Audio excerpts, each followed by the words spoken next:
യാഥാർത്ഥ്യബോധത്തോടുകൂടി കാര്യങ്ങൾ മനസ്സിലാക്കി ഒരു സ്വാർത്ഥതയില്ലാതെ ഇവിടുത്തെ പിന്നോക്ക വിഭാഗങ്ങളുടെ ഐക്യവും ഇതിന്റെ ആവശ്യതയും മനസ്സിലാക്കിക്കൊണ്ടും മറ്റ് രാഷ്ട്രീയ താൽപര്യമോ വ്യക്തിവിദ്വേഷമോ മതവിദ്വേഷമോ ഒന്നും ലവലേശം ഉണ്ടാക്കരുതെന്നും എന്നുള്ള ഒരു പൊതു താൽപര്യവും അതിനെല്ലാം ഉപരി അടിച്ചമർത്തപ്പെട്ട അവകാശം നിഷേധിക്കപ്പെട്ട അവശലക്ഷങ്ങളായ പിന്നോക്ക വിഭാഗങ്ങളുടെ ഐക്യവും കൂട്ടായ്മയും അനിവാര്യമാണ് എന്നുള്ള അദ്ദേഹത്തിന്റെ വാചകങ്ങളും അവരുമായിട്ട് ഒന്നിച്ചു കുറേ നാൾ നടന്ന് എന്നെ നല്ലപോലെ തൊട്ടറിയാവുന്ന മാന്യാണ് അദ്ദേഹം.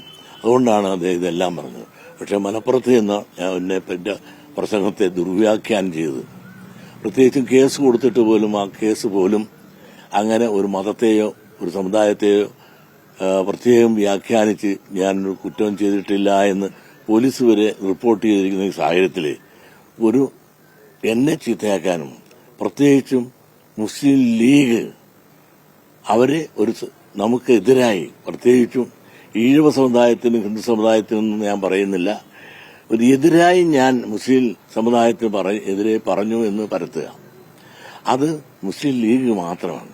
പക്ഷെ മുസ്ലിം ലീഗിന്റേതായ അതിന്റെ പ്രമാണിമാരുടേതായ അവരുടേതായ താൽപര്യ സംരക്ഷണത്തിന് വേണ്ടിയിട്ടും അവിടെ സ്വകാര്യ താൽപര്യങ്ങൾ സംരക്ഷിക്കുന്നതിനും വേണ്ടിയിട്ടാണ് മുസ്ലിം ലീഗ് എന്ന ആ രാഷ്ട്രീയ സംഘടന ഇന്നലെ ഇന്നും നിലകൊള്ളുന്നത് എന്ന് എനിക്ക് അവരുടെ കൂടെ ദീർഘകാലം സഞ്ചരിച്ച ആളെന്നതിൽ എനിക്ക് ബോധ്യമായി. അതുകൊണ്ട് തന്നെ അവരുമായിട്ട് യോജിച്ചു പോകാൻ നിവൃത്തിയില്ലാതെ ഞാൻ മാറിയപ്പോൾ എന്നെ തേജോവധം ചെയ്യാനും ഞാനൊരു മുസ്ലിം വിരോധിയാണെന്ന് വരുത്തിക്കൂട്ടിക്കൊണ്ട് എന്നെ പട്ടിയാക്കി പേപ്പട്ടിയാക്കി തല്ലിക്കൊല്ലാനുള്ള ഒരു ശ്രമമാണ് മുസ്ലിം ലീഗിന്റെ സമ്പന്ന നേതാക്കന്മാരിൽ നിന്നുണ്ടാകുന്നത്. അതിൽ ഞാനൊരിക്കലും മുസ്ലിം വിരോധിയല്ല. ഇവിടെ ഒരിക്കലും അങ്ങനെ ഒരു മുസ്ലിം, നിങ്ങൾക്കറിയാമല്ലോ, എന്റെ വക്കീലെന്ന് പറഞ്ഞ് നമ്മുടെ കേസെല്ലാം നടത്തിയിരുന്ന നിസാർ വക്കീലാണ്. നമ്മുടെ ഓഡിറ്റർ മുസ്ലിമാണ്, റഹീം സാറാണ്. നമ്മുടെ സിൻഡിക്കേറ്റ് മെമ്പർ സൃഷ്ടിച്ചിട്ടുള്ളത് റഹീം തന്നെ കോഴിക്കോട് നമ്മളാണ്.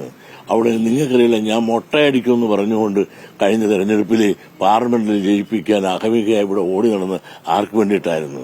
ഇതെല്ലാം നിങ്ങൾക്കറിയാം. അപ്പോൾ എന്നെ ഒരു മുസ്ലിം വിരോധയാക്കാൻ ഉള്ള ലീഗിന്റെ നേതാക്കന്മാരുടെ തന്ത്രങ്ങളെ പൊളിച്ചു കാണിക്കാനാണ് ഞാൻ ഈ സന്ദർഭത്തിൽ ഉപയോഗിക്കുന്നത്. അതുകൊണ്ട് ഒരിക്കലും ഞാനൊരു മുസ്ലിം വിരോധിയല്ല. മുസ്ലിം നമ്മുടെ സഹോദരന്മാരാണ്. അവരുമായിട്ട് ഒന്നിച്ച് ഒരുപാട് കാലം ഞാൻ സഞ്ചരിച്ചിട്ടുള്ളതാണ്. ഒരുപാട് നല്ല ആളുകളുണ്ട്. ഈ മുസ്ലിം ലീഗ് എന്ന് പറഞ്ഞാൽ മുസ്ലിം സമുദായത്തിന്റെ കുത്തകാവകാശം ഏറ്റെടുത്ത് നടത്താനുള്ള അവകാശമൊന്നും അവർക്കില്ല.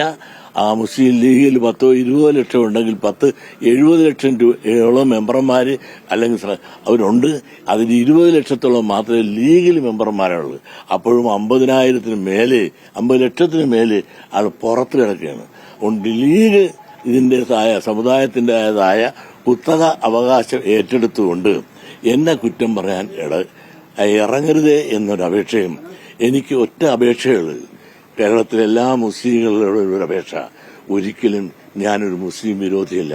നിങ്ങളൊരു സഹോദരനായി നിങ്ങളോടൊപ്പം ഈ പിന്നോക്ക വിഭാഗങ്ങൾ അനുഭവിക്കുന്ന അവകാശ നിഷേധത്തിനെതിരെ നിങ്ങളോടൊപ്പം എന്നും ഞാനുണ്ടാകും. കൂടുതലായി ഒന്നും ഞാൻ പറയുന്നില്ല. ഇങ്ങനെയുള്ള ദുർപ്രചരണങ്ങളെ അതേ നാണയത്തിൽ തിരിച്ചടിക്കുവാനും നിങ്ങൾക്ക് സാധിക്കുമാറാകണമെന്ന ഒരു വിനീതമായ അപേക്ഷ മാത്രം. ഒരു മാന്യനുണ്ട്, എപ്പോഴും കയറി വലിയ വ്യാജാലമായി നിങ്ങൾ അപേക്ഷ കൊടുക്കാനായിട്ടല്ലേ നിങ്ങൾക്ക് കിട്ടാഞ്ഞത് എന്നൊക്കെ പറഞ്ഞുകൊണ്ട് ലീഗിന്റെ ഒരു വക്താവായി നിന്ന് എന്നും വലിയ പ്രകാശ്, അദ്ദേഹത്തിന്റെ പേരെന്താണെന്ന് ഞാൻ ഓർക്കുന്നില്ല, ഈ അവസാനവും പറഞ്ഞിട്ട് ഞങ്ങൾ അപേക്ഷ കൊടുക്കാനായിട്ടാണ് കിട്ടാഞ്ഞത്. എത്രയോ പ്രാവശ്യം അപേക്ഷ കൊടുത്തു. ഇങ്ങനെ കള്ളപ്രചരണം, കള്ളത്തരം ഇങ്ങനെ നാവിന് നാഴേക്ക് 4 വട്ടം പറഞ്ഞുകൊണ്ട് നേരാക്കുക. ഞങ്ങൾ ഒരു അപേക്ഷ കൊടുക്കണമെങ്കിൽ തന്നെ 5 ലക്ഷം രൂപ വേണം. എത്രയോ പ്രാവശ്യം അപേക്ഷ കൊടുത്തിട്ടുണ്ട്. ഇതൊന്നും ഇവർ തന്നിട്ടില്ല. വിദ്യാഭ്യാസ മേഖലയിൽ മലപ്പുറത്ത് അതെ എത്രയോ പ്രാവശ്യം അപേക്ഷിച്ച് തന്നിട്ടും ഒരു പരിഗണനയോ പരിരക്ഷയോ ഒരു കൂടിയാലോചനയോ ഒന്നും തന്നിട്ടില്ല. ഞങ്ങളെല്ലാം ബായി എന്നും പറഞ്ഞ് ഒന്നിച്ച് കെട്ടിപ്പിടിച്ച് നടന്നതല്ലേ. എന്നിട്ട് എന്ത് തന്നു? ഇതിന്റെ ഞങ്ങളുടെ ദുഃഖമാണ് ഞങ്ങൾ പറഞ്ഞത്, ഞങ്ങളുടെ പ്രയാസമാണ് പറഞ്ഞത്.